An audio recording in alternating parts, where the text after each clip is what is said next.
ಆಜಿ ಮಸಾಲ. ಎಂತ ಅಡಿಗೆಯ ರುಚಿಯಾಗೋ ರಹಸ್ಯವು 20 ರೂಪಾಯಿ. ಸ್ಟಾರ್ ಹೋಟೆಲ್ಗೆ ಹೋಗೋರು ಈ ಸ್ಟೋರಿಯನ್ನ ನೋಡ್ಲೇಬೇಕು. ಹೋಟೆಲ್ ಅಷ್ಟೇ ಅಲ್ಲ, ನೀವು ಮೆಕ್ಡೊನಾಲ್ಡ್ಗೆ ಹೋಗ್ತೀರಿ ಅಂದ್ರೂ ಕೂಡ ಹುಷಾರಾಗಿರ್ಬೇಕು. ಕ್ರಿಸ್ಪಿ ಕ್ರಿಸ್ಪಿ ಅಂತೇಳಿ ಲೆಗ್ ಪೀಸ್ ಆರ್ಡರ್ ಮಾಡಿ ತಿಂತೀರಾ ಅಂದ್ರೆ ಈ ಸ್ಟೋರಿ ನೋಡಿ.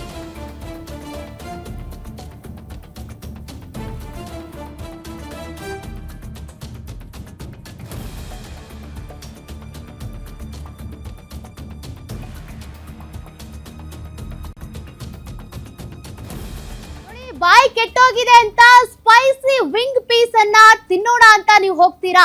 ಹಾಗಾದ್ರೆ ನಿಮ್ ಕತೆ ಮುಗೀತು. ನೀವು ತಿಂತಿರೋರು ನಿಜಕ್ಕೂ ಕೂಡ ಫ್ರೆಶ್ ಚಿಕನ್ ಅಲ್ವೇ ಅಲ್ಲ ಅದು. ನೀವು ಅಲ್ಲಿರುವಂತ ಚಿಕನ್ ಬರ್ಗರ್ ಐಟಮ್ ತಿಂದ್ರೆ ನಿಮ್ ಕತೆ ಗೋವಿಂದ. ಈ ದೃಶ್ಯಗಳನ್ನ ನೀವೇನ್ ಗಮನಿಸ್ತಾ ಇದ್ದೀರಿ, ದೊಡ್ಡ ದೊಡ್ಡ ಸ್ಟಾರ್ ಹೋಟೆಲ್ಗಳಲ್ಲಿ, ವೇರ್ ಹೌಸ್ಗಳಲ್ಲಿ, ಮೆಕ್ಡೊನಾಲ್ಡ್ ಅಲ್ಲೂ ಕೂಡ ಅಧಿಕಾರಿಗಳು ಪರಿಶೀಲನೆ ಮಾಡಿ ದಾಳಿ ನಡೆಸಿದ್ದಾರೆ ನೋಡಿ. ಅಕಟಕಟ ನಿಮ್ ಕತೆ ಗೋವಿಂದ. ಕಾರಣ ಅಲ್ಲಿರುವಂತ ಯಾವ ಐಟಮ್ಗಳು ಕೂಡ ಫ್ರೆಶ್ ಅಲ್ಲ. ಪ್ರೈಸ್ ಕರಿಯೋ ಹೇಗಿರುತ್ತೆ ಗೊತ್ತಾ?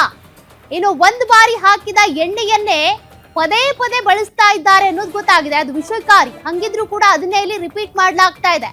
ಬ್ರಿಗೇಡ್ ರಸ್ತೆಯ ಮೆಕ್ಡೊನಾಲ್ಡ್ ನಲ್ಲಿ ಬಳಸಿದ ಅಡುಗೆ ಎಣ್ಣೆ ಪತ್ತೆಯಾಗಿದೆ. ಈ ರೀತಿ ರಿಪೀಟೆಡ್ಲಿ ಕರಿದ ಎಣ್ಣೆಯನ್ನ ಬಳಸ್ತಾ ಇರೋದು. ಇನ್ನು ಅದರ ಶುದ್ಧೀಕರಣಕ್ಕೆ ಮೆಗ್ನೀಷಿಯಂ ಸಲ್ಫೈಟ್ ನ ಬಳಕೆ ಮಾಡಿಕೊಂಡಿದ್ದಾರಂತೆ. ಮೆಕ್ಡೊನಾಲ್ಡ್ಗೆ ನೋಟಿಸ್ ಜಾರಿ ಮಾಡಿ ಕಾನೂನು ಕ್ರಮಕ್ಕೆ ಸಿದ್ಧತೆ ಮಾಡಿಕೊಂಡಿರುವ FSSAI ಅಧಿಕಾರಿಗಳು ಎಲ್ಲ ಹೋಟೆಲ್ಗಳ 77 ಆಹಾರ ಸ್ಯಾಂಪಲ್ಗಳ ಪರೀಕ್ಷೆಗಾಗಿ ಲ್ಯಾಬ್ಗೆ ಕಳುಹಿಸಲಾಗಿದೆ.